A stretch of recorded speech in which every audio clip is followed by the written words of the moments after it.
Camp Forest, Tennessee, le 15 mars 1945. Anna Fisher se tenait devant la salle d'interrogatoire numéro 3, presse-papiers en main, se préparant mentalement pour une autre séance de routine. Elle avait 28 ans, l'une des 12 traductrices germano-américaines travaillant dans l'établissement, aidant à traiter le flot incessant de prisonniers rapatriés d'Europe. Le travail était fastidieux, mais nécessaire. Nom, grade, unité, circonstances de la capture. Les mêmes questions, des visages différents, jour après jour, depuis 8 mois. Elle frappa 2 fois, ouvrit la porte.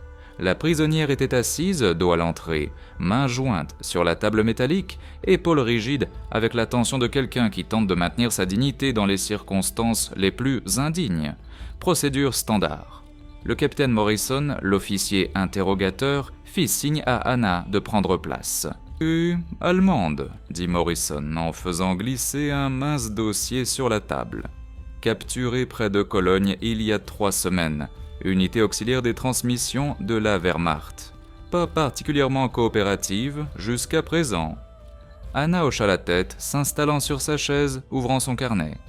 Elle avait traduit pour des centaines de prisonniers au cours des 8 derniers mois. La routine était désormais automatique. Elle les regardait à peine maintenant, se contentait de traiter l'information, de convertir les mots allemands en anglais, de classer les rapports, de passer au suivant. « Commençons par les bases », dit Morrison. « Nom et lieu de naissance. » Anna traduisit la question en allemand, sa voix professionnelle, détachée. La voix qu'elle avait cultivée pendant 8 mois à faire ce travail. Jamais amicale, jamais cruelle, juste efficace. Les épaules de la prisonnière se raidirent. Elle ne se retourna pas. « Greta Weber », dit-elle doucement. Née à Chicago, Illinois, 1919. La voix frappa Anna comme un coup physique. Cette voix, elle la connaissait. Elle l'avait connue avant que l'une ou l'autre puisse former des phrases complètes, avant que les continents ne les séparent, avant que la guerre ne fasse d'elle des ennemis. Sa main se figea au-dessus de son carnet. Le stylo lui échappa des doigts, tomba en cliquetant sur la table. Morrison fronça les sourcils. « Un problème, Fisher ?»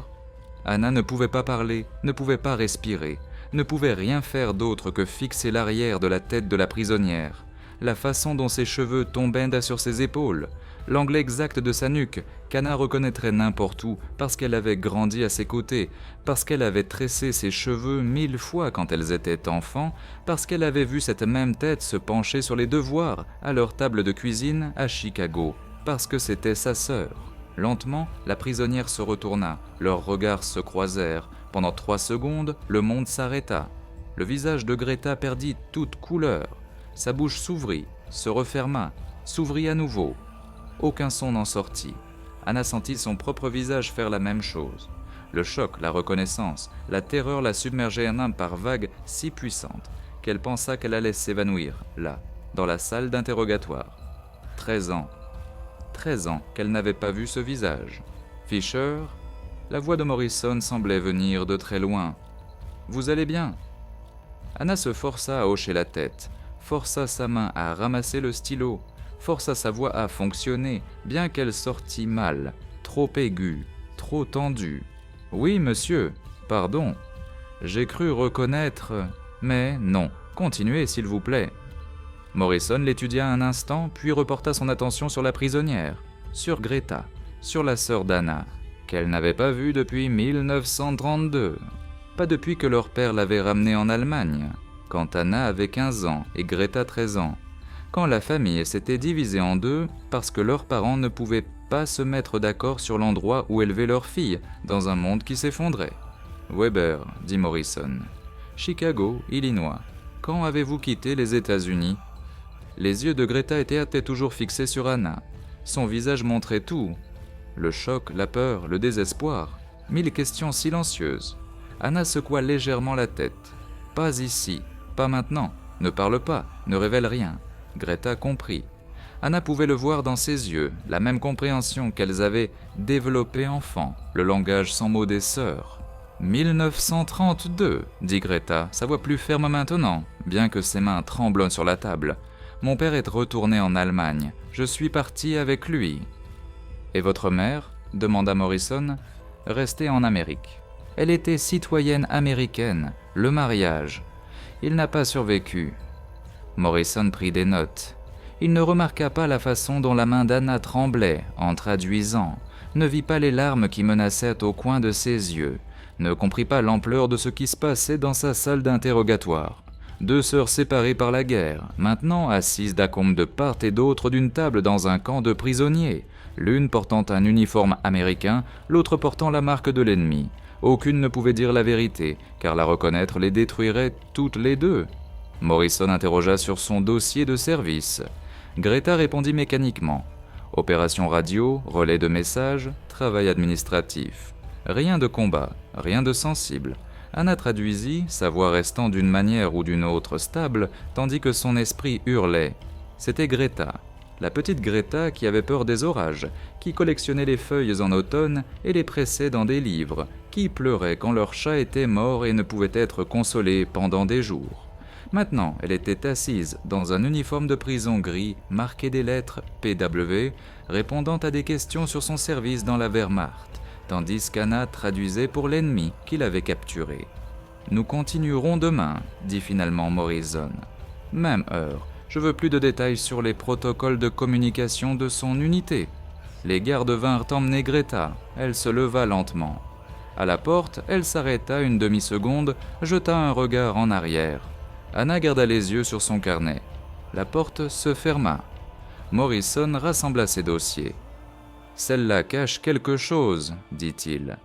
Vous avez remarqué la façon dont elle hésitait sur certaines questions. » La gorge d'Anna se serra.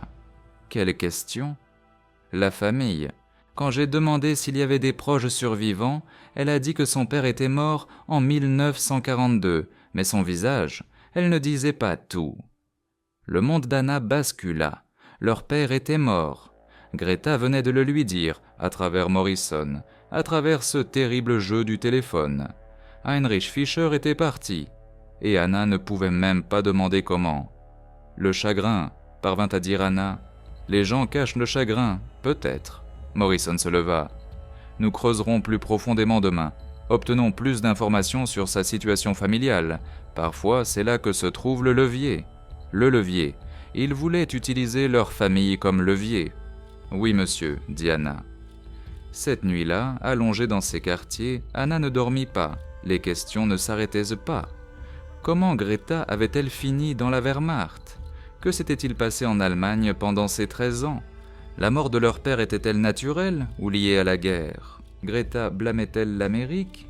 Blâmait-elle Anna d'être restée ? Et surtout, de manière urgente, que se passerait-il si quelqu'un découvrait qu'elles étaient une sœur ? Les traductrices n'étaient pas censées avoir de lien personnel avec les prisonniers.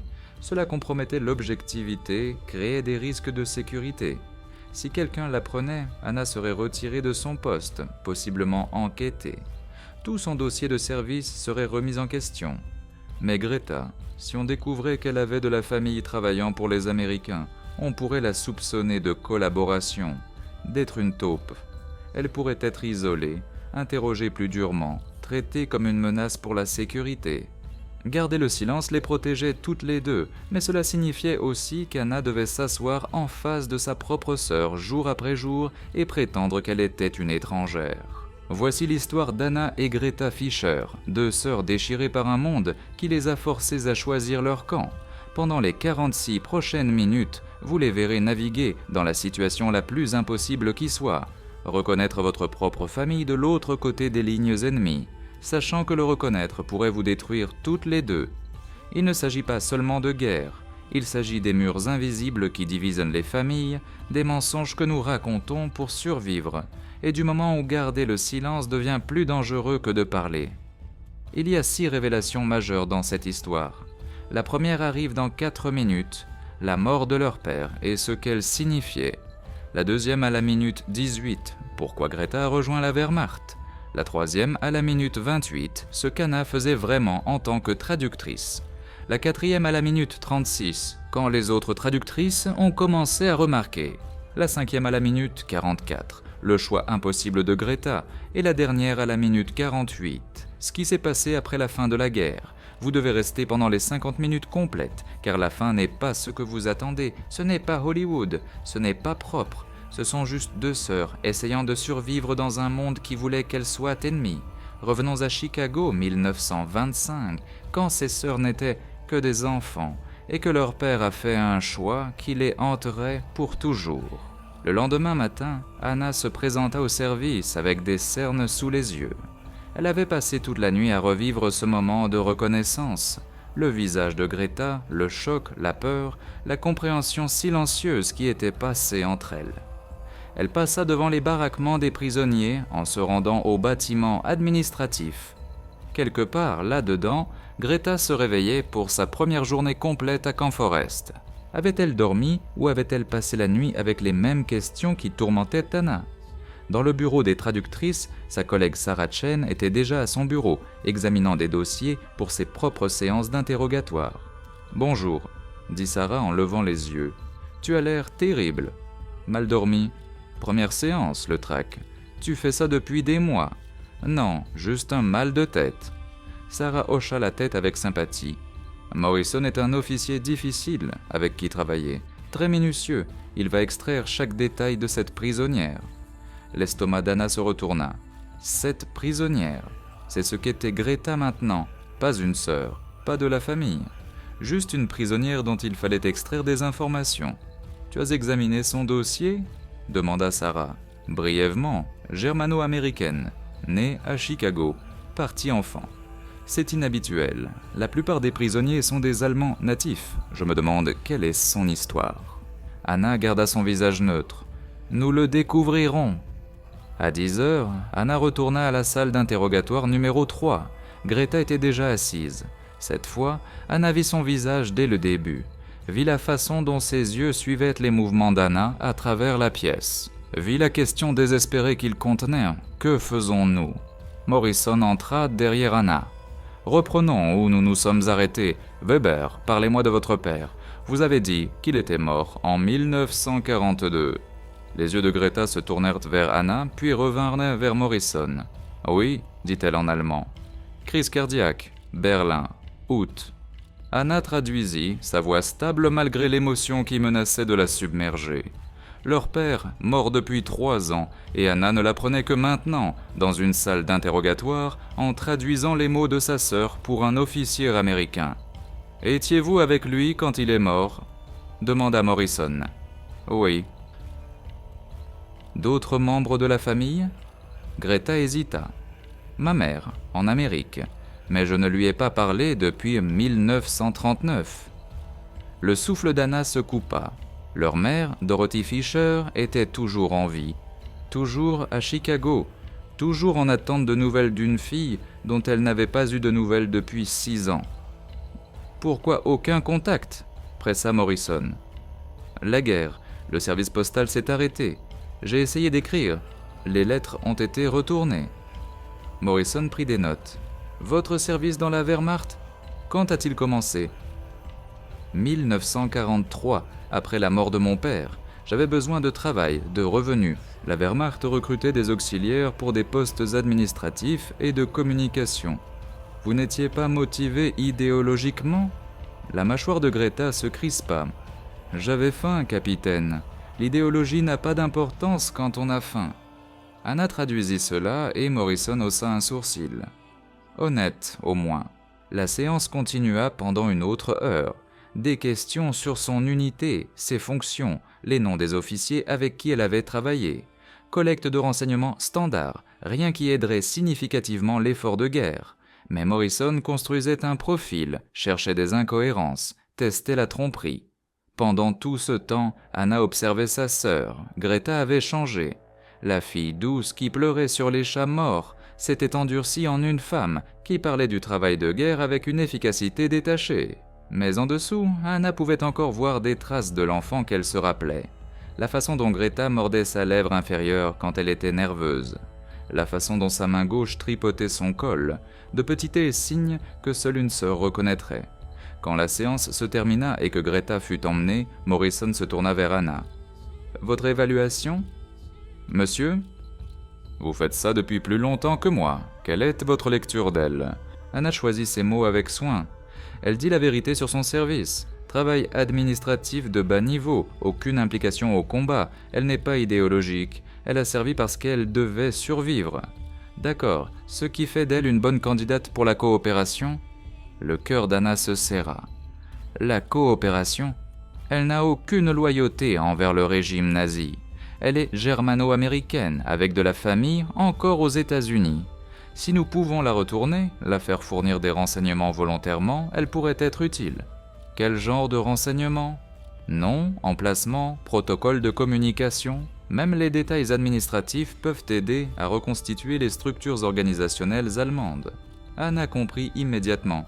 Morrison voulait recruter Greta, en faire une informatrice, lui offrir un traitement préférentiel en échange de coopération, ce qui mettrait Greta en encore plus grand danger si d'autres prisonniers le découvraient. « Je vais travailler à établir un rapport », dit Morrison. « Utilisez-vous comme pont. Allemande à allemande, traductrice femme. Elle pourrait s'ouvrir davantage avec vous qu'avec moi. » Anna hocha la tête, sentant le piège se refermer sur elle deux. Ce soir-là, Anna fit quelque chose qu'elle n'avait jamais fait auparavant. Elle viola le protocole. Elle demanda l'accès au dossier complet de Greta. Pas seulement le résumé d'interrogatoire, mais le dossier complet. Papier capturé, effets personnels, examen médical, tout ce que l'armée avait documenté quand elle avait été traitée. Le commis lui donna le dossier sans question. Les traductrices avaient l'autorisation. Dans ces quartiers, Anna l'ouvrit. À l'intérieur, parmi la documentation standard, se trouvait une seule photographie, froissée, usée, portée dans la poche de Greta quand elle avait été capturée. Elle montrait leur père, Heinrich Fischer, plus vieux qu'Anna ne se souvenait. Cheveux gris, mince, assis dans ce qui ressemblait à un petit appartement à Berlin. Il tenait un journal daté de juillet 1942, un mois avant sa mort. Au dos de l'écriture de Greta. Le dernier anniversaire de papa. Il avait 61 ans. Il a parlé de Chicago. Il a dit qu'il avait fait une erreur. Anna fixa ces 5 derniers mots jusqu'à ce qu'ils deviennent flous. Il a dit qu'il avait fait une erreur. Leur père, l'homme qui avait déchiré la famille, qui avait ramené Greta en Allemagne parce qu'il ne pouvait pas s'adapter à l'Amérique, qui avait séparé ses filles par un océan. À la fin, il avait admis que c'était une erreur. Anna pressa la photographie contre sa poitrine et se permit de pleurer pour la première fois depuis que Greta était entrée dans cette salle d'interrogatoire. Pas seulement pour leur père, mais pour tout ce que cette photographie représentait. 13 ans de séparation. Une famille détruite par la nostalgie d'un seul homme. 2 filles forcées sur des côtés opposés, d'une guerre qu'aucune d'elles ne voulait. Et maintenant, 3 ans après la mort de leur père, ces filles enfin réunies dans les pires circonstances possibles, incapables de se parler honnêtement, incapables de reconnaître la relation qui les définissait toutes les deux, incapables de faire quoi que ce soit d'autre que continuer la mascarade. Anna remit soigneusement la photographie dans le dossier. Elle devrait le rendre demain. Mais ce soir, pendant quelques heures, elle avait ce petit morceau de la vie de sa sœur. Cette preuve que Greta avait porté la mémoire de leur père à travers la guerre, qu'elle avait gardé ce lien avec la famille, même si tout le reste s'effondrait. Le matin, Anna retournerait à la salle d'interrogatoire numéro 3. Elle traduirait les questions de Morrison. Elle regarderait sa sœur répondre. Et elle continuerait à prétendre qu'elles étaient à des étrangères, parce que c'était la seule façon de les garder toutes les deux en sécurité. Pour comprendre ce qui s'est passé dans cette salle d'interrogatoire, vous devez comprendre ce qui s'est passé avant. Vous devez savoir comment 2 sœurs se sont retrouvées sur des côtés opposés d'une guerre. Ça a commencé à Chicago, 1925. Anna et Greta Fischer ont grandi dans un foyer germano-américain du North Side. Leur père, Heinrich, avait immigré en Amérique en 1910. Il avait épousé une Américaine nommée Dorothy, construit une vie réussie comme machiniste dans le secteur industriel en plein essor de la ville. Les filles étaient inséparables. Anna, de 2 ans l'aînée, était la protectrice. Pratique, organisée, celle qui s'assurait qu'elles finissaient leurs devoirs et arrivaient à l'école à l'heure. Greta, la plus jeune, était la rêveuse. Elle remplissait des carnets d'histoires et de croquis. Elle voyait la beauté en tout, collectionnait les feuilles en automne, fabriquait des maisons de fées élaborées dans leur jardin, pleuraient quand leur chat était mort et ne pouvaient être consolés pendant des jours. Elles partageaient une chambre, partageaient des secrets, partageaient tout ce qui comptait. Mais sous la surface de leur enfance, le mariage de leurs parents se fracturait. Heinrich ne s'était jamais complètement adapté à l'Amérique. L'Allemagne lui manquait. La langue, la culture, le sentiment d'appartenance lui manquaient. À mesure que les années 20 progressaient, alors qu'il regardait l'Allemagne souffrir sous le traité de Versailles, son ressentiment envers son pays d'adoption grandissait. Il commença à parler de rentrer au pays, d'élever ses filles comme de vraies filles allemandes. Dorothy refusa, l'Amérique était leur maison, les filles étaient américaines, nées ici, appartenaient ici. Elle ne les déracinerait pas pour retourner dans un pays déchiré par l'effondrement économique et le chaos politique. En 1931, les disputes étaient devenues quotidiennes. Heinrich travaillait plus longtemps, passait plus de temps dans les quartiers germanophones, s'éloignait de sa femme et d'Anna, qui, à 14 ans, devenait ouvertement critique de sa nostalgie pour une patrie qu'elle n'avait jamais connue. Mais Greta était différente. 13 ans, prise entre ses parents, elle essayait de plaire aux deux. Elle apprit l'allemand plus couramment qu'Anna. Elle écoutait les histoires de son père sur le vieux pays. Elle devint dans l'esprit d'Heinrich, la fille qui comprenait encore. En janvier 1932, Heinrich prit sa décision. Il retournait en Allemagne, et il emmenait Greta avec lui. La bataille juridique fut brève et brutale. Heinrich avait la citoyenneté allemande. Greta était sa fille. L'avocat de Dorothy se battit, mais les tribunaux américains de 1932 étaient à moins protecteurs des droits maternels qu'ils ne le seraient un tas plus tard. Heinrich obtint la garde d'une fille, à condition qu'il laisse Anna derrière. Il accepta ce marché sans hésitation. Le matin de leur départ, Anna se tenait sur le quai de la gare, regardant son père et sa sœur monter à bord. Elle avait 15 ans, assez âgée pour comprendre ce qui se passait, mais trop jeune pour l'arrêter. Greta se retourna, pressa sa main contre la vitre, articulant des mots qu'Anna ne pouvait pas entendre, mais comprenait quand même. « J'écrirai, je promets, je reviendrai. » Mais elle ne revint pas. Des lettres arrivèrent pendant la première année. Greta écrivait sur l'Allemagne, sur leur nouvel appartement à Berlin, sur l'apprentissage de la navigation dans un pays qui aurait dû être familier mais semblait complètement étranger. Elle écrivait qu'Anna lui manquait, que leur mère lui manquait, que Chicago lui manquait. Anna répondait, parlait de l'école, de leur mère qui ne s'était jamais remise de la perte de sa fille cadette, de la vie à Chicago sans elle. Puis, en 1933, Hitler arriva au pouvoir. Les lettres changèrent. Greta cessa de mentionner la politique, commença à louer le nouvel ordre, le renouveau national. Ces mots sonnaient de plus en plus comme ceux de quelqu'un d'autre. Leur père soupçonnait Anna, ou la propagande du régime qui inondait chaque aspect de la vie allemande. En 1934, les lettres cessèrent à Bau complètement. Anna essaya de maintenir le contact, mais ses lettres restèrent là sans réponse. Elle écrivit à son père, reçut une brève réponse. « Greta va bien, elle est allemande maintenant. Laisse-la être allemande. Laisse-la être allemande. » Comme si l'identité était quelque chose qu'on pouvait simplement décider. Comme si 13 ans d'être américaine pouvaient être effacés par quelques années à Berlin.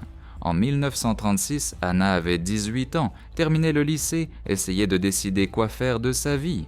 Sa mère suggéra qu'elle étudie les langues. « Peut-être qu'un jour, dit doucement Dorothy, tu pourras aller la retrouver. » Anna s'inscrivit à l'université de Chicago, se spécialisa en langue et littérature allemande, devint courante d'une manière qui s'étendait au-delà de la grammaire, dans la culture, la politique, les changements subtils de sens qui faisaient de la traduction à la fois un art et une science. Elle se disait qu'elle apprenait l'allemand pour comprendre le pays qui avait pris sa sœur. Mais en réalité, elle l'apprenait en espérant qu'un jour elle pourrait parler à nouveau à Greta. En 1939, l'Allemagne envahit la Pologne. Anna avait 22 ans, travaillait comme traductrice pour une entreprise d'import-export de Chicago quand sa mère lui demanda si elle s'inquiétait pour Greta. Anna avait répondu honnêtement « Je ne la connais plus. Elle est partie depuis 7 ans. Elle est allemande. Je suis américaine. Nous sommes dans des camps opposés maintenant. » Mais le dire et le croire étaient deux choses différentes. Après Pearl Harbor, quand l'Amérique entra en guerre, Anna fit un choix. Elle postula au programme linguistique de l'armée, fut acceptée immédiatement, s'entraîna à Fort Snelling au Minnesota, devint l'une des premières femmes traductrices allemandes affectées aux installations de traitement des prisonniers de guerre. Elle se disait que c'était du patriotisme, du service, qu'elle faisait sa part, mais dans les moments de calme, elle admettait la vérité. Elle cherchait Greta. Pas consciemment, pas activement, mais chaque visage de prisonnier pour lequel elle traduisait était scruté à la recherche d'une ressemblance, chaque nom vérifié contre sa mémoire. Elle ne s'attendait pas à trouver sa sœur. L'Europe était vaste, la guerre chaotique, les probabilités astronomiques. Mais elle cherchait quand même. Et puis, le 15 mars 1945, dans la salle d'interrogatoire numéro 3 au camp Forest dans le Tennessee, sa sœur était assise de l'autre côté de la table, Greta Weber, utilisant un nom de femme mariée, capturée près de Cologne, unité de signaux auxiliaires de la Wehrmacht. La fille à qui Anna avait dit au revoir en 1932 était devenue une femme servant l'ennemi, et Anna, la protectrice, la sœur aînée, tenait maintenant son destin entre ses mains. Le 5e jour des interrogatoires, Morrison essaya une nouvelle approche. « Weber, dit-il, je veux comprendre votre choix de rejoindre la Wehrmacht. Vous avez dit que c'était une nécessité économique, mais l'Allemagne avait d'autres options d'emploi en 1943. Travail en usine, travail agricole. Pourquoi le service militaire ?» Greta resta silencieuse pendant un long moment. Anna observa le visage de sa sœur. Elle vit le calcul interne. Combien de vérités pouvait-elle révéler ? « Mon père est mort en août 1942, dit finalement Greta. Il avait une petite pension de son travail de machiniste. Elle s'est terminée avec sa mort. Je n'avais pas d'autre famille en Allemagne, pas de mari, pas d'enfant. J'avais 23 ans, sans revenus et sans perspective. » Elle marqua une pause. En 1943, l'Allemagne perdait la guerre. Tout le monde le savait, même si personne ne le disait à voix haute. Le travail en usine signifiait des quarts de 12 heures pour des salaires de famine. Le travail agricole signifiait se briser le dos dans les champs pour à peine assez de nourriture pour survivre. Mais la Wehrmacht offrait plus. La Wehrmacht offrait une structure, des repas réguliers, un endroit où dormir, et pour les femmes dans des postes administratifs, une sécurité relative. Je n'allais pas au front, je classais des rapports et relayais des messages radio dans des bureaux à Berlin. Morrison se pencha en avant. Mais vous deviez savoir ce que vous souteniez. Les actions du régime, les camps, les meurtres de masse. La mâchoire de Greta se crispa. Je savais ce que disait la propagande. Je ne connaissais pas la vérité avant-après, avant que la guerre ne se termine et qu'il n'y ait plus aucun moyen de la cacher. Et si vous l'aviez su alors, j'aurais été dans une position encore plus impossible, parce que refuser de servir signifiait la prison ou la mort, et servir signifiait la complicité dans des atrocités. Anna traduisit cela, la gorge serrée. Elle n'avait jamais pensé à cela du point de vue de Greta. Elle avait passé des années à imaginer sa sœur vivant confortablement dans l'Allemagne nazie, soutenant le régime, peut-être même y croyant. Mais Greta avait été piégée, tout comme des millions d'autres Allemands ordinaires, des gens qui n'étaient pas des nazis idéologiques, mais qui n'avaient pas d'autre choix que de participer au système ou d'être détruits par lui. Morrison insista davantage. Votre dossier indique que vous avez été marié brièvement de 1940 à 1941. Vous voulez bien expliquer ? Le visage de Greta devint pâle. Anna ne savait pas cela, n'avait rien vu dans le dossier concernant un mariage. Il s'appelait Karl Weber, dit Greta doucement. Nous nous sommes mariés en juin 1940. Il a été envoyé sur le front de l'Est en septembre. Tué au combat en novembre 1941. Je suis désolé, dit Morrison, et à son crédit, il semblait sincère. Moi pas, dit Greta, et sa voix était de glace. C'était un vrai croyant. Il pensait que la guerre était glorieuse, pensait que nous construisions un Reich de 1000 ans, pensait que je devrais être reconnaissante de servir la patrie en portant ses enfants. Elle regarda directement Morrison. Quand le télégramme est arrivé disant qu'il était mort, je n'ai rien ressenti, ni chagrin, ni soulagement. Rien. Je l'avais épousé parce que mon père voulait que j'épouse un bon Allemand. Je suis resté marié à lui pendant 16 mois pendant qu'il était à la guerre. Et quand il était mort, la seule chose que j'ai ressentie était la liberté. Les mains d'Anna tremblèrent tandis qu'elle traduisait. Sa sœur avait été mariée à un nazi pendant 16 mois et Anna ne l'avait jamais su. Après sa mort, continua Greta, j'ai gardé son nom de famille, Weber, parce que c'était plus facile que d'expliquer que j'étais veuve. Parce qu'en Allemagne, être mariée à un héros de guerre mort vous valait de la sympathie. Être une femme célibataire avec une mère américaine vous rendait suspecte. Morrison prit des notes. Donc vous avez caché votre origine américaine autant que possible ? Mon père m'avait entraîné. Parler allemand sans accent, ne jamais mentionner Chicago, ne jamais parler de ma mère ou de ma sœur qui étaient restées en Amérique, devenir complètement allemande ou faire face à la suspicion. Anna ferma les yeux. Sa sœur l'avait effacé, avait prétendu qu'Anna n'existait pas.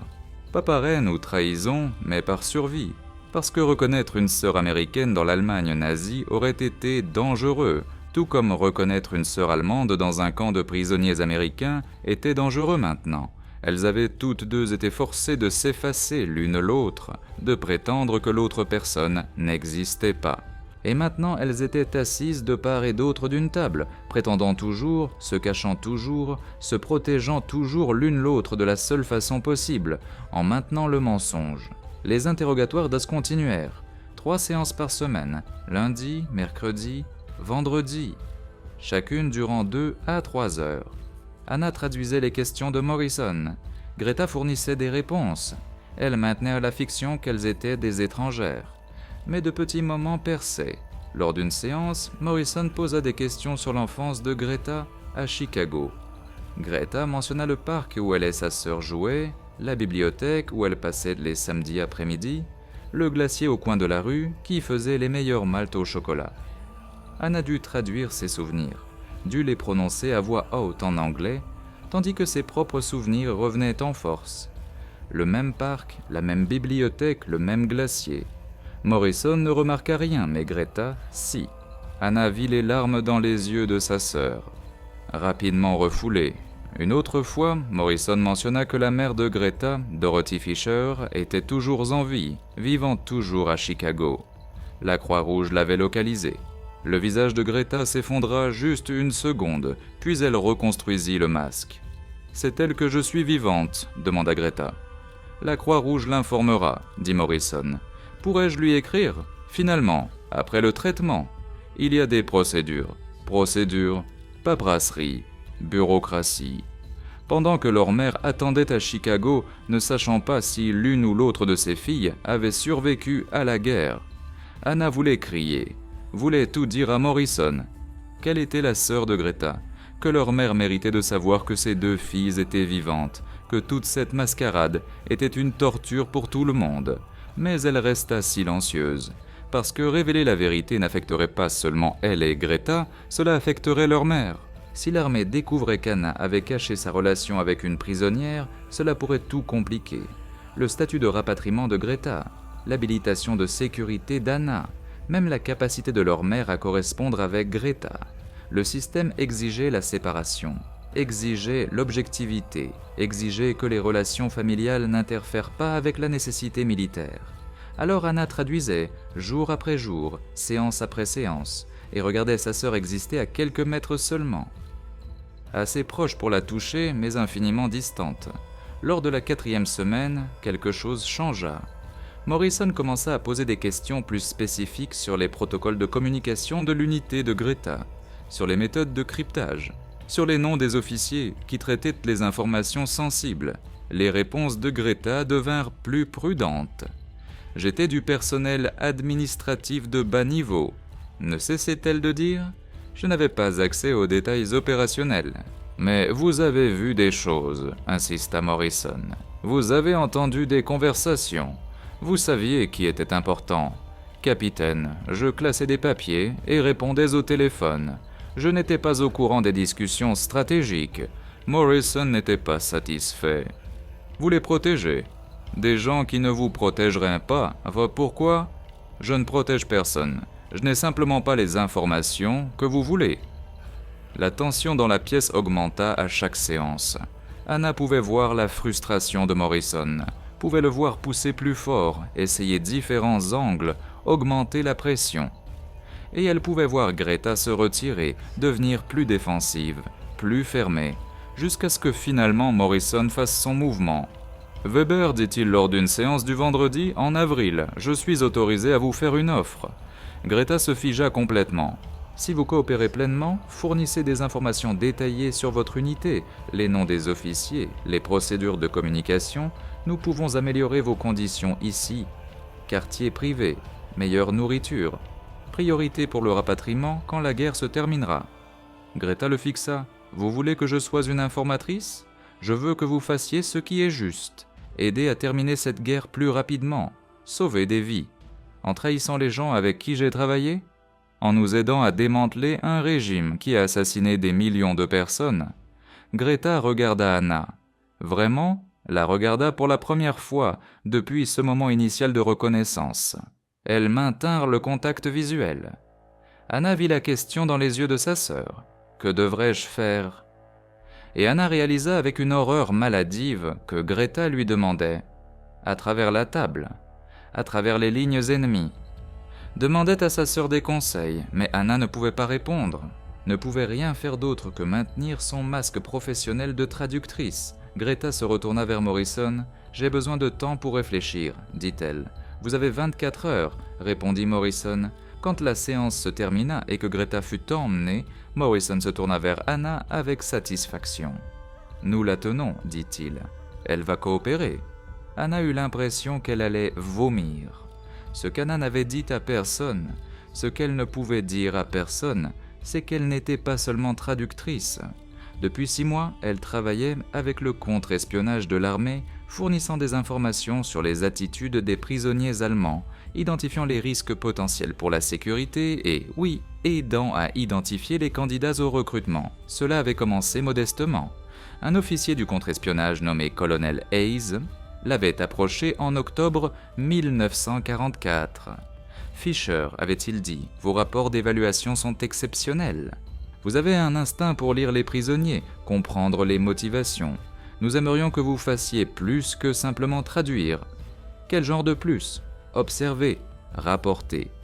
Nous aider à identifier les prisonniers qui pourraient être sympathiques aux objectifs alliés, des gens que nous pouvons retourner, des gens qui peuvent fournir des renseignements précieux. » Anna avait accepté. Cela semblait être un travail important, stratégique, nécessaire. Elle se disait qu'elle aidait à terminer la guerre. Mais maintenant, sa sœur était l'une de ses candidates.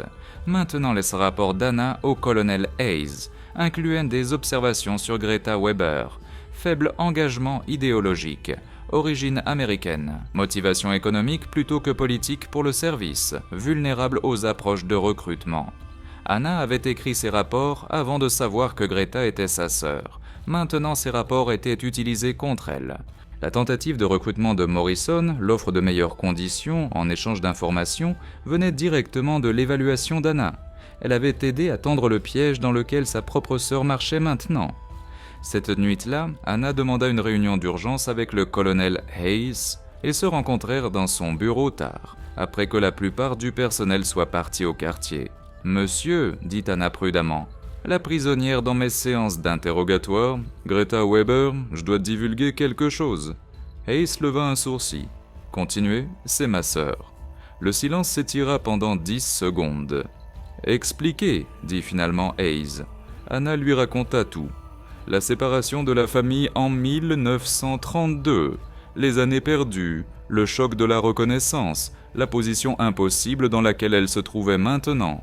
Quand elle eut terminé, Hayes se renversa dans sa chaise. « Pourquoi n'avez-vous pas divulgué cela immédiatement ? » « Parce que j'essayais de la protéger, de me protéger.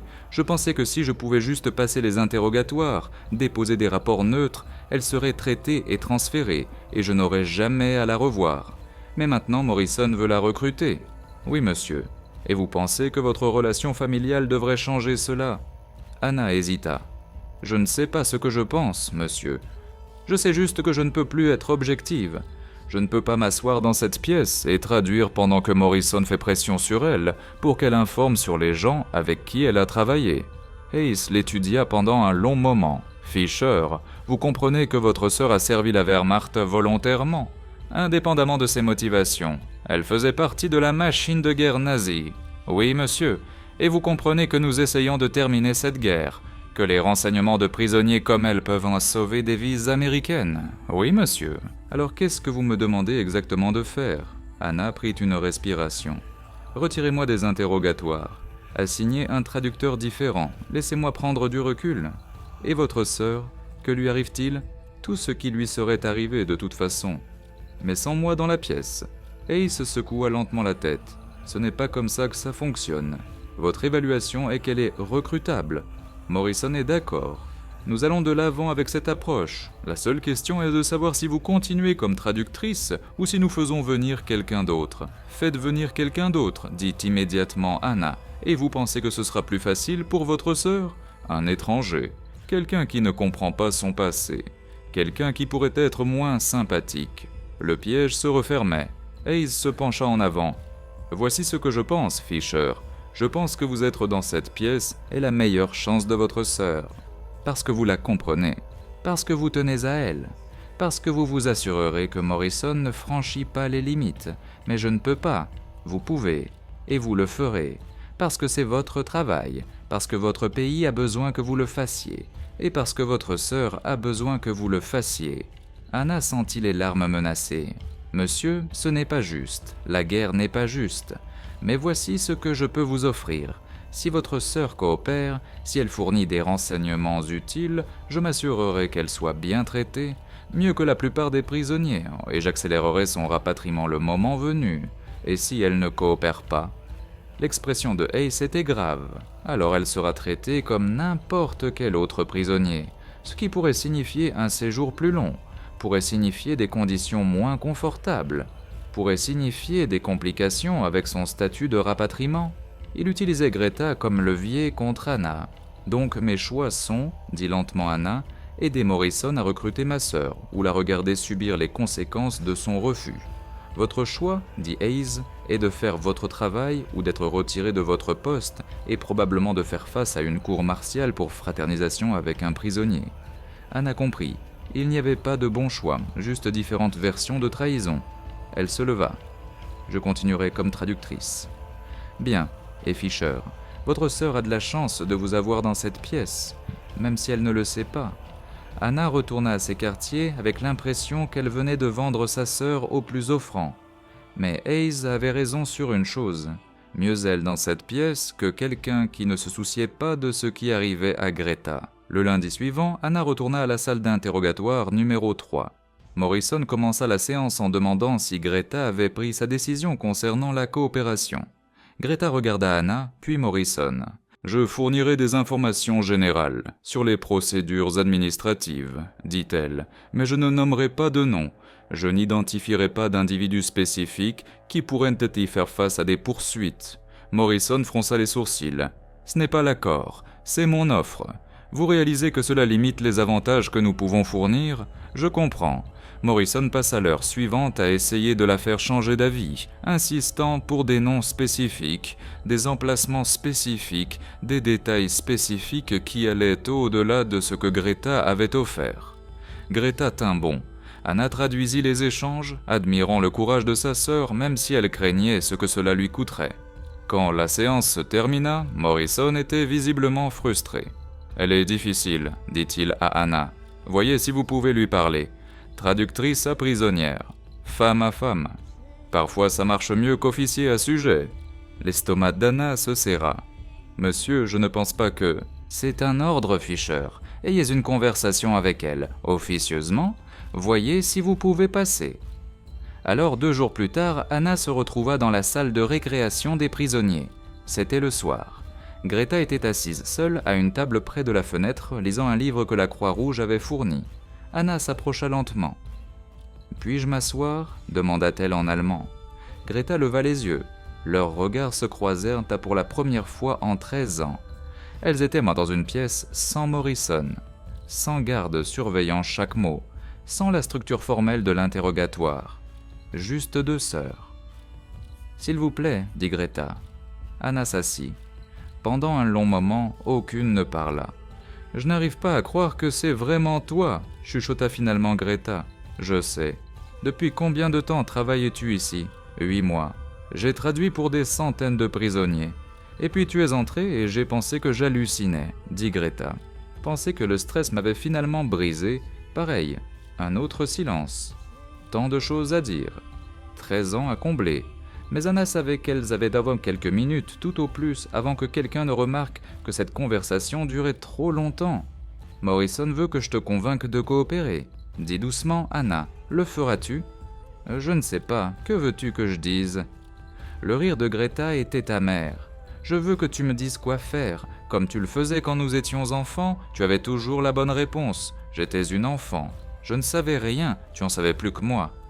Anna secoua la tête. Greta, si tu coopères, ils te traiteront mieux. Hayes a promis de meilleures conditions. Un rapatriement plus rapide. Tu pourrais être à la maison d'ici l'été. À la maison, répéta Greta. Où est la maison, Anna ? L'Allemagne. J'y ai passé 13 ans, mais je n'y ai jamais appartenu. L'Amérique. Je suis parti quand j'avais 13 ans. Je ne me souviens pas comment être américaine. Chicago, dit Anna. Maman, c'est ça. La maison.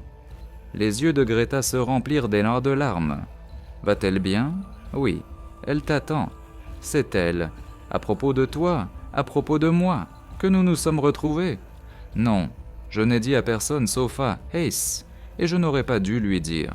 Pourquoi l'as-tu fait ? Parce que je ne pouvais pas continuer à mentir. Ne pouvais pas continuer à m'asseoir dans cette pièce en prétendant que tu étais une étrangère. Greta tendit la main à travers la table, toucha presque la main d'Anna, s'arrêta juste avant le contact, se souvint qu'elle ne pouvait pas. Si je donne des noms, dit Greta, des gens iront en prison, des gens qui faisaient juste leur travail, comme moi, des gens qui n'avaient pas de choix. Mais si tu ne le fais pas, tu feras face à des conséquences, mieux moi qu'eux. Anna ressentit de la fierté et de la terreur à parts égales. Tu n'as pas à être noble, je ne suis pas noble, je suis pratique. Je peux survivre à tout ce qu'ils me feront ici, mais je ne peux pas survivre en portant le poids d'envoyer des gens en prison, même des gens qui ont travaillé pour les nazis, même eux. Parce que où est-ce que ça s'arrête, Anna ? J'ai travaillé pour les nazis. Devrais-je aller en prison ? Tous ceux qui ont travaillé dans un bureau allemand devraient-ils aller en prison ? Tous ceux qui ont suivi les ordres devraient-ils être poursuivis ? Anna n'avait pas de réponse. Je coopérerai autant que je peux sans détruire d'autres personnes, dit Greta. C'est ma limite. Et si Morrison n'aime pas ça, alors c'est son problème. Un garde apparut dans l'embrasure de la porte. C'est l'heure, madame. Anna se leva, regarda sa sœur. Sois prudente, dit-elle doucement. Toi aussi. Tandis qu'Anna s'éloignait. Elle sentit le poids de ce qui allait venir. Le refus de Greta de coopérer pleinement aurait des conséquences. Et Anna devrait regarder cela se produire. Cela commença par de petites choses. Sarah Chen mentionnant qu'Anna semblait distraite pendant les briefings. Un autre traducteur, Michael Roth, commentant que les rapports d'Anna sur Greta Weber étaient inhabituellement détaillés comparés à ses rapports sur d'autres prisonniers. Et puis fin avril, Sarah la confronta directement. « Anna, dit-elle autour d'un café dans le salon des traducteurs, puis-je te poser une question personnelle ?» La garde d'Anna se leva immédiatement. « Quoi, la prisonnière avec qui tu as travaillé ?»« Weber. Y a-t-il quelque chose à son sujet qui te dérange ? Que veux-tu dire ? Tu es différente quand tu reviens de ces séances. Plus bouleversée, plus renfermée. Et tes rapports, ils sont protecteurs. Tu soulignes son manque d'engagement idéologique, ses motivations économiques, son accès limité aux informations sensibles, comme si tu essayais de minimiser sa culpabilité. » Le cœur d'Anna s'emballa. « Je suis juste objective. » « Vraiment ?» Les yeux de Sarah étaient gentils, mais scrutateurs. « Parce qu'on dirait dès qu'il y a peut-être quelque chose que tu ne dis pas. Je ne sais pas ce que tu insinues. » Sarah se pencha en avant. « Je n'insinue rien. Je demande en tant qu'amie, y a-t-il un lien personnel ? Quelque chose qui rend cela difficile ?» Anna voulait lui dire, voulait tout confesser. Mais l'avertissement du colonel Hayes résonnait. La divulgation pourrait signifier une cour martiale. « Il n'y a pas de lien personnel, » dit Anna. « Elle me rappelle juste quelqu'un que je connaissais, c'est tout. » Sarah n'avait pas l'air convaincue, mais elle hocha la tête. « D'accord, mais si tu as besoin de parler, je suis là. » 2 jours plus tard, Morrison convoqua Anna dans son bureau. « Nous avons un problème, » dit-il sans préambule. « Madame, vos rapports sur Weber, le contre-espionnage les a examinés. Il pense que vous êtes trop compatissante, trop protectrice. » Le sang d'Anna se glaça. Je suis objective, monsieur. Vraiment. Parce que Hayes se demande si vous devriez continuer à être sa traductrice. Sur quel motif ? Sur le motif que vous semblez émotionnellement investi dans sa protection, ce qui soulève des questions sur votre jugement. Anna lutta pour garder sa voix stable. J'ai traduit pour des centaines de prisonniers. Ma méthodologie n'a pas changé. Peut-être pas, mais vos résultats ont changé. Avec d'autres prisonniers, vous identifiez les risques potentiels pour la sécurité, les engagements idéologiques, les indicateurs de tromperie. Avec Weber, chaque rapport souligne sa condition de victime, son absence de choix, son innocence. Parce que c'est exact. Vraiment, ou est-ce ce que vous voulez croire ? Anna soutint son regard. « Monsieur, j'ai fait mon travail au mieux de mes capacités. Si vous avez des préoccupations concernant ma performance, retirez-moi des interrogatoires. Mais ne remettez pas en question mon intégrité. » Morrison l'étudia longuement. « Quelque chose cloche, Fisher. Je ne peux pas le prouver, mais quelque chose dans votre relation avec cette prisonnière ne colle pas. » Le cœur d'Anna battait la chamade. « Il n'y a pas de relation ?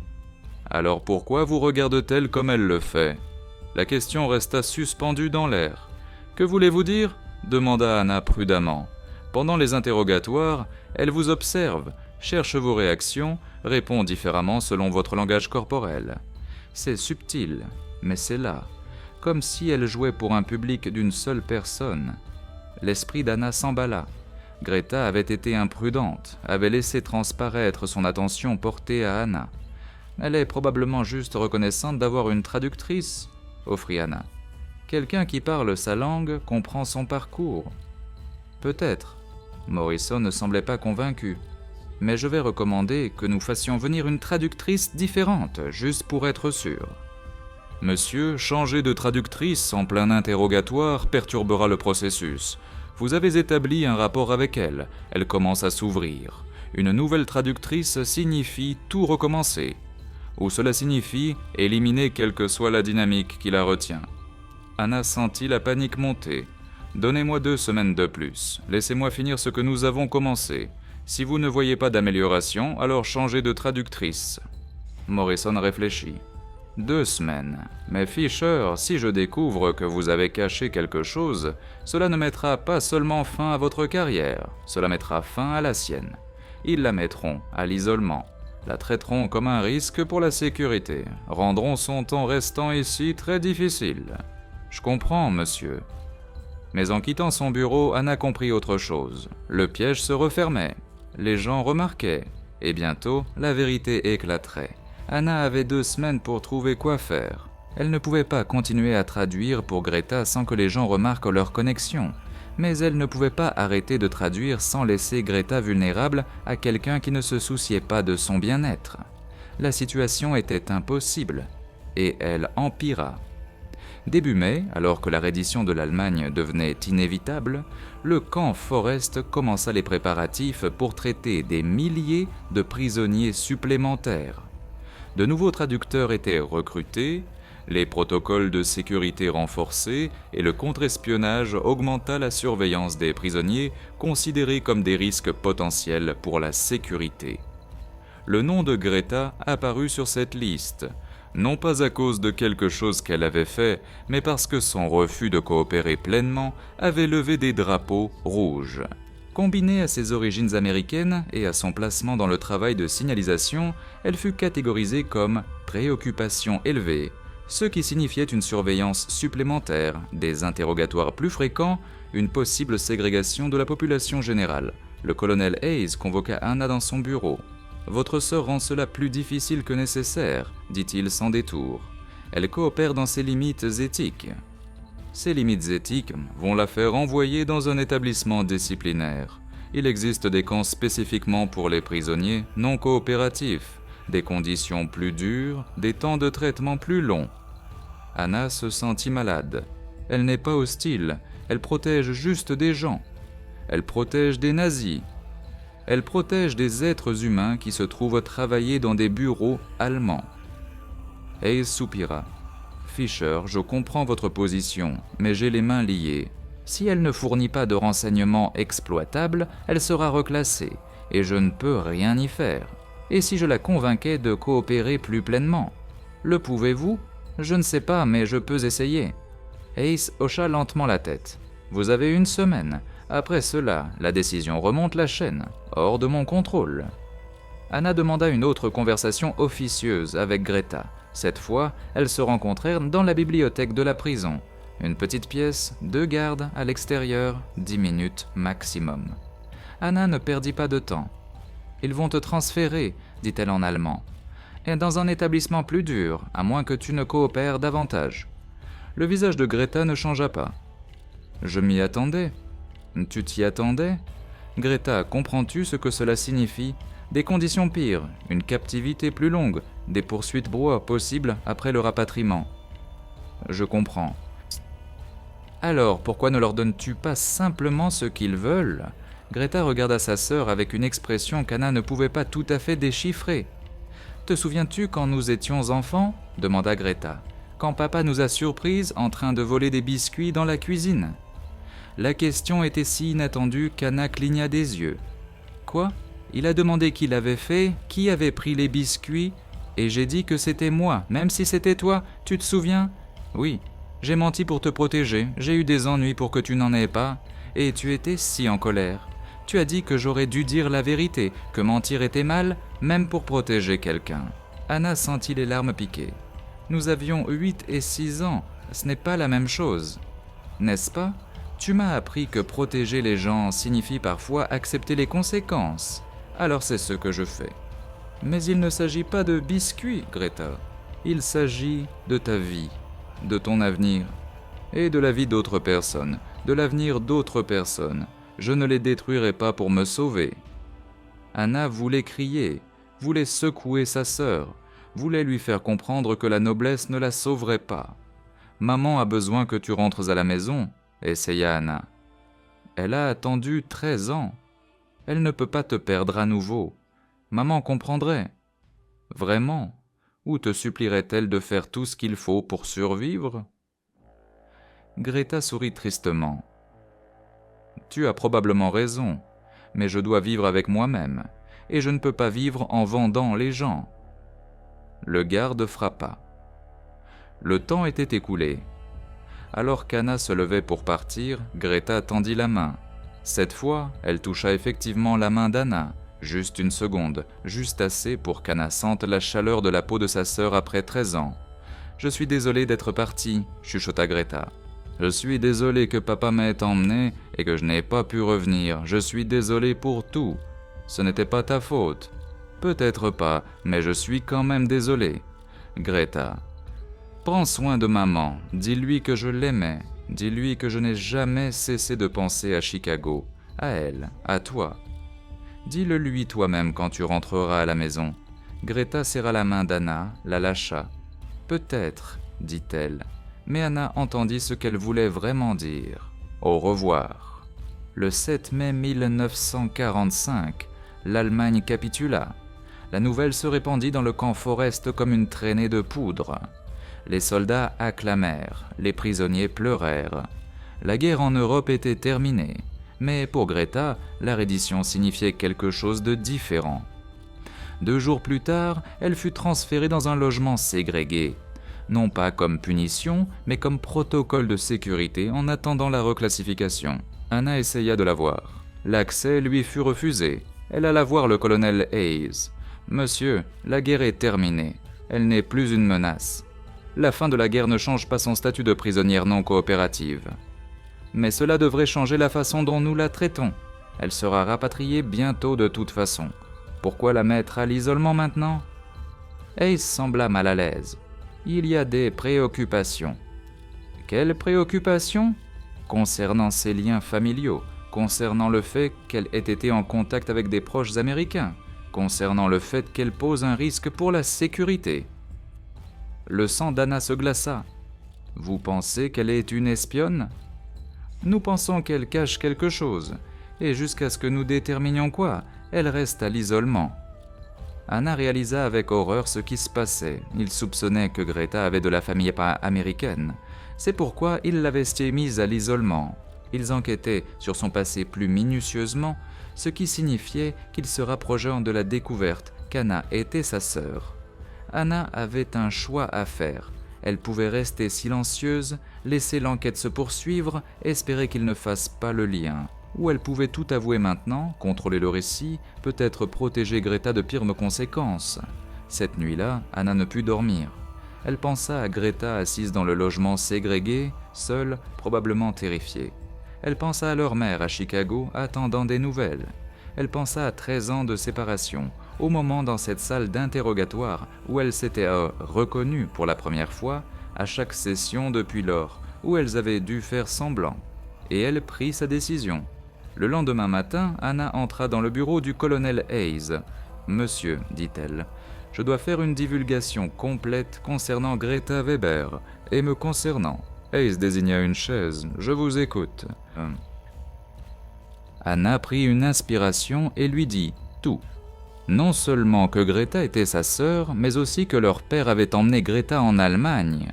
Les lettres qui s'étaient arrêtées, qu'Anna était devenue traductrice en espérant la trouver, le moment de reconnaissance, chaque session où elle avait dû s'asseoir et traduire pendant que sa sœur était assise en face d'elle, la position impossible dans laquelle elles s'étaient toutes deux trouvées.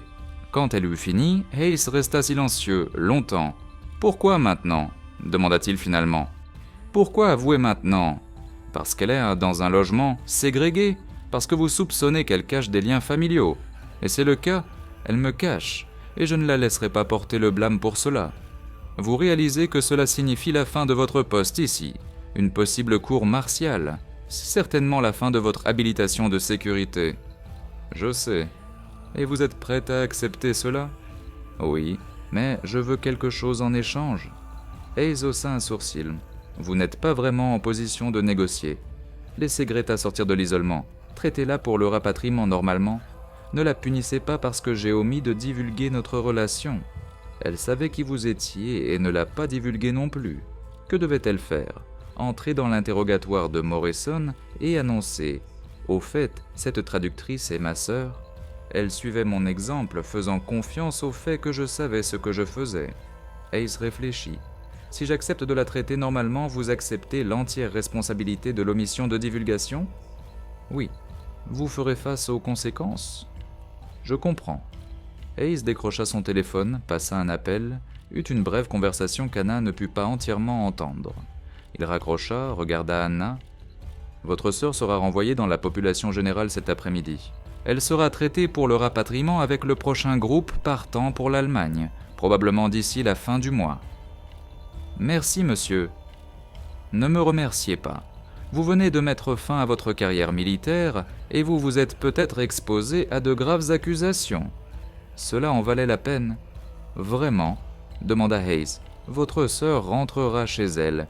Vous ferez face à une cour martiale. Où est la victoire ?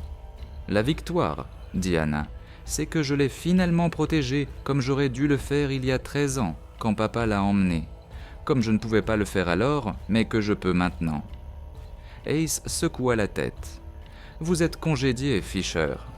Retournez dans vos quartiers, ne quittez pas le bâtiment, quelqu'un viendra prendre votre déclaration. » Anna se leva, se dirigea vers la porte. « Fisher » appela Hayes. Elle se retourna. « Pour ce que ça vaut, dit-il. Je pense que vous avez fait ce qu'il fallait, même si c'était difficile. » Anna hocha la tête, quitta le bureau et pour la première fois en 8 mois, sentit qu'elle pouvait respirer. Anna fut confinée dans ses quartiers pendant 3 jours pendant que la police militaire enquêtait. Ils interrogèrent tout le monde. Morrison, Sarah Chen, d'autres traducteurs, des gardes qui avaient été témoins des conversations d'Anna avec Greta. Les preuves étaient claires.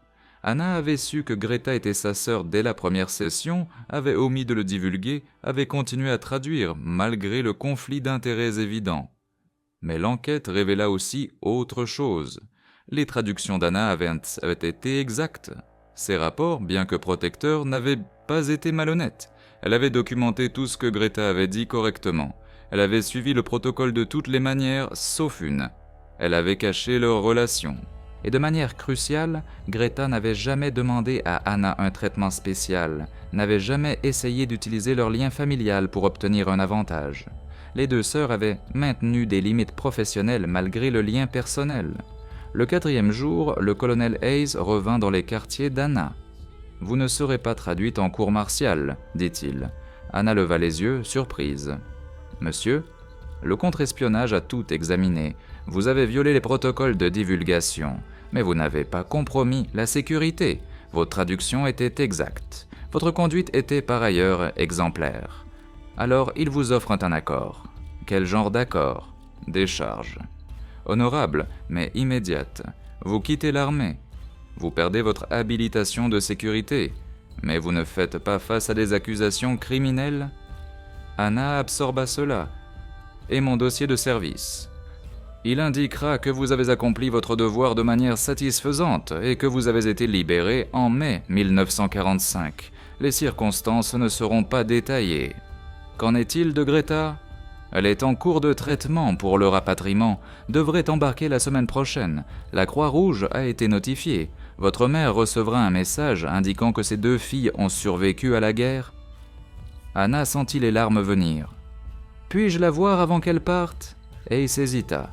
Officiellement non, vous n'êtes plus personnel militaire, vous n'avez pas accès au camp. Officieusement, il y a une session de traitement finale demain matin, 10 heures. Tous les prisonniers partant cette semaine-là rencontrent des représentants de la Croix-Rouge. Cela se passe dans le hall principal. Très bondé, facile de se perdre dans la foule. Anna comprit. « Merci, monsieur. »« Je ne vous ai jamais dit cela, » dit Ace, et il partit. Le lendemain matin, Anna s'habilla en civil pour la première fois en 8 mois, se rendit au camp Forrest en tant que visiteuse, non en tant que personnel militaire. Le hall principal était effectivement bondé. Des dizaines de prisonniers, du personnel de la Croix-Rouge, des administrateurs. Le chaos de gens se préparant au transport. Anna vit Greta de l'autre côté de la salle. Elle avait l'air différente en vêtements civils. La Croix-Rouge avait fourni des robes pour les femmes rapatriées. Greta portait une simple robe en coton bleu, trop grande pour sa silhouette mince, mais elle ressemblait davantage à elle-même, davantage à la sœur dont Anna se souvenait. Anna se déplaça dans la foule. Greta la vit, leurs yeux se rencontrèrent. Cette fois, personne ne regardait spécifiquement. Pas de Morrison, pas de garde documentant chaque mot. Anna atteignit sa sœur. Pendant 13 ans, elle ne s'était pas touchée, ne s'était pas embrassée, n'avait pas été autorisée à être sœur. Maintenant, dans une salle bondée pleine d'étrangers, Anna prit Greta dans ses bras. Greta s'effondra contre elle, sanglotant. Elles se tinrent l'une l'autre longtemps, sans parler, ressentant simplement la réalité l'une de l'autre après tant d'absence. « Je suis désolée, » chuchota Greta. « Pour tout, pour être partie, pour... » « Ne dis rien, » dit Anna. « Rien de tout cela n'était ta faute. J'aurais dû me battre plus fort pour rester en contact. J'aurais dû... Tu as survécu, c'est ce qui compte. » Elles se séparèrent légèrement. Anna essuya les larmes du visage de Greta. « Tu rentres à la maison, » dit Anna. « À Chicago. Maman attend. Seras-tu là ?»« Oui, je suis libérée. Je serai à la maison dans quelques jours. »« Tu as eu des ennuis à cause de moi. » « À cause de mes choix, et je les referai. » Greta sourit à travers ses larmes. « Tu me protèges toujours. Toujours. » Une travailleuse de la Croix-Rouge s'approcha. « Weber, nous devons finir votre paperasse. » Greta hocha la tête, regarda Anna. « Je te verrai à Chicago. »« Tu me verras à Chicago. » Une dernière étreinte, rapide, serrée. Puis Greta suivit la travailleuse de la Croix-Rouge vers les tables de traitement. Anna la regarda partir, regarda sa sœur naviguer dans la bureaucratie qui la ramènerait en Amérique, la regarda disparaître dans la foule. Et elle sut que cette fois, la séparation était temporaire. Cette fois, elle se retrouverait, 3 ans plus tard. Chicago, Illinois, été 1948. Anna Fisher était assise sur le porche de la maison de sa mère, regardant les enfants du quartier jouer dans la rue. La même rue où elle et Greta avaient grandi. Les mêmes maisons, les mêmes arbres. Plus vieux maintenant, mais toujours debout. Tant de choses avaient changé. Tant de choses étaient restées les mêmes. Greta sortit de la maison, portant 2 verres de limonade. Elle avait repris du poids depuis son retour. La prisonnière émaciée du camp Forrest était redevenue une femme en bonne santé. Elle s'était coupé les cheveux courts, style américain, et elle souriait davantage maintenant, bien que les ombres ne quittent jamais complètement ses yeux. Maman veut savoir si tu restes pour le dîner, dit Greta en s'asseyant à côté de sa sœur. Bien sûr. Elles restèrent assises en silence confortable un moment. C'était devenu leur routine, des après-midi sur le porche, existant simplement dans le même espace, compensant 13 ans d'absence par une simple proximité. Greta travaillait à la bibliothèque maintenant, cataloguant des livres, aidant les usagers. La même bibliothèque où elles avaient passé des samedis après-midi enfants. Anna travaillait pour l'université de Chicago, enseignant la langue allemande, aidant à former la prochaine génération de traducteurs. Aucune d'elles ne parlait beaucoup de la guerre, de ce qu'elles avaient fait, de la salle d'interrogatoire où elles avaient été forcées de faire semblant, mais parfois, tard dans la nuit, quand elles ne pouvaient pas dormir, elles s'asseyaient dans la cuisine et parlaient de leur père, de son choix d'amener Greta en Allemagne, de savoir s'il l'avait vraiment regretté à la fin, des lettres qui s'étaient arrêtées, des années de silence, de la peur de ne jamais se revoir, de ce moment de reconnaissance à travers la table d'interrogatoire, des 3 secondes où le monde s'était arrêté. « Y penses-tu parfois » demanda Greta maintenant, regardant les enfants jouer. « À quel point nous sommes passés près de ne jamais nous retrouver ?»« Tous les jours, » dit Anna. « Si tu avais été assigné à un camp différent, si j'avais été capturé une semaine plus tôt ou plus tard, si Morrison n'avait pas eu besoin d'une traductrice ce jour précis, je sais, les chances disaient que cela arrive, je sais. » Greta prit une gorgée de limonade. « Penses-tu que c'était le hasard ou autre chose ?» Anna sourit. « Tu parles comme maman. Leur mère avait décidé que c'était le destin, avait décidé que Dieu ou l'univers ou quelque chose avait assuré que ses filles se retrouvent, que toute la souffrance avait un but parce qu'elle avait mené à ces retrouvailles. Anna ne savait pas si elle croyait cela, mais elle croyait au choix qu'elle avait fait, d'avouer, de protéger Greta, de mettre fin à sa carrière militaire plutôt que de continuer le mensonge. Ce choix, au moins, avait été le sien. « J'ai reçu une lettre la semaine dernière, » dit Greta doucement. « D'Allemagne, d'une femme qui travaillait dans mon unité. » Anna se tourna pour la regarder.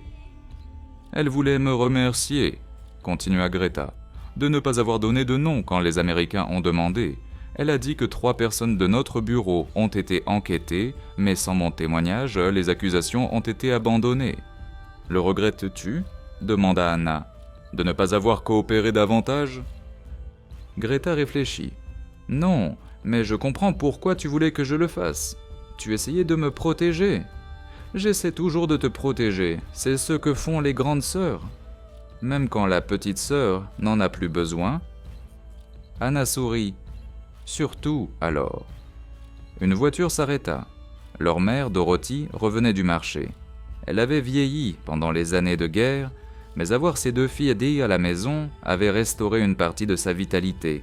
Elle leur fit signe depuis la voiture. Les 2 filles se levèrent pour aider avec les courses. À l'intérieur, la cuisine sentait le poulet que leur mère faisait rôtir pour le dîner. Comme la maison, comme la sécurité, comme la vie qu'elles avaient failli perdre à jamais. Ce soir-là, après le dîner, après avoir fait la vaisselle, après que leur mère soit allée se coucher, Anna et Greta s'assirent à nouveau sur le porche. « Te demandes-tu parfois, » dit Greta, « ce qui se serait passé si papa ne m'avait pas emmené en Allemagne? Si la famille était restée ensemble, tous les jours, nous serions des personnes différentes, probablement. Cela aurait-il été mieux ?» Anna regarda sa sœur, la femme qu'elle était devenue, plus forte qu'Anna ne l'aurait prédit, plus courageuse que quiconque ne lui en donnait le crédit, capable de tenir à ses principes même quand cela lui coûtait. « Je ne sais pas, » dit Anna honnêtement, « mais je sais qui tu es maintenant, et je suis fier d'elle. » Les yeux de Greta se remplirent de larmes. « Tu m'as tellement manqué, chaque jour pendant 13 ans, je sais. Et puis quand je t'ai vu dans cette salle, quand j'ai réalisé que c'était vraiment toi, je ne savais pas si je devais rire ou pleurer ou crier. Pareil, je voulais courir à travers cette table et te serrer dans mes bras, mais je ne pouvais pas, parce que nous savions toutes les 2 ce qui se passerait si nous le faisions. Mais nous avons trouvé un moyen, dit Anna. À la fin, nous avons trouvé un moyen de nous protéger l'une l'autre. Greta hocha la tête. Tu as abandonné ta carrière pour moi. Je le referai. Je sais, c'est ce qui me terrifie. Anna rit. Quoi ? Que tu sacrifierais tout pour moi, que tu l'as toujours fait, depuis que nous étions enfants, et que tu prenais le blâme pour les choses que je faisais, jusqu'au camp Forest quand tu as avoué pour me sauver. C'est ce que font les grandes sœurs, même quand cela leur coûte tout, surtout alors. Greta essuya ses larmes, sourit. Je suis contente que tu sois têtue. Moi aussi. Elles restèrent assises, en silence, regardant le soleil se coucher sur Chicago, sur la rue où elles avaient grandi, sur la vie qu'elles avaient reconstruite ensemble.